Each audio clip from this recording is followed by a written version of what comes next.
This is ASAP General Contracting, and this is a new kitchen we just put in.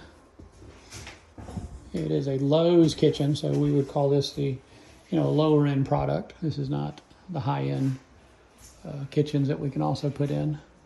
All this came from Lowe's. Got a Lazy Susan there.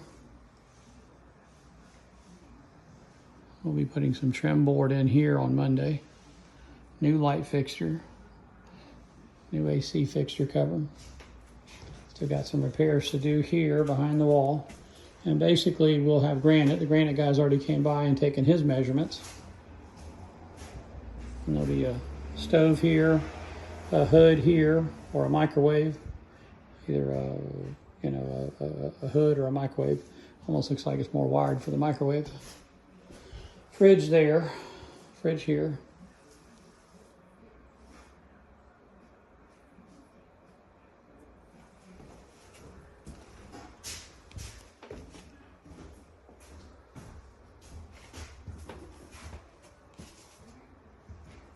ASAP General Contracting.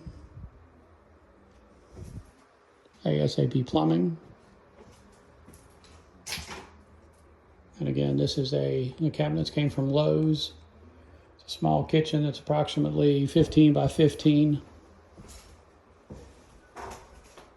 And included a Lazy Susan here. We still have the plastic on. We keep that on till the last minute. That way it cuts down on dirt and dust and fingerprints. And so right when we turn it over to the homeowner, we then take all that plastic off. Keeps it nice and clean. ASAP General Contracting. Phone number is 904-346-1266. 904-346-1266. ASAP General Contracting. And this is our most recent kitchen that we put in. And like I said, the next video you see in the next week or so will be the granite being installed. And dishwasher goes there. Got to tell you about that. Thanks for watching our videos.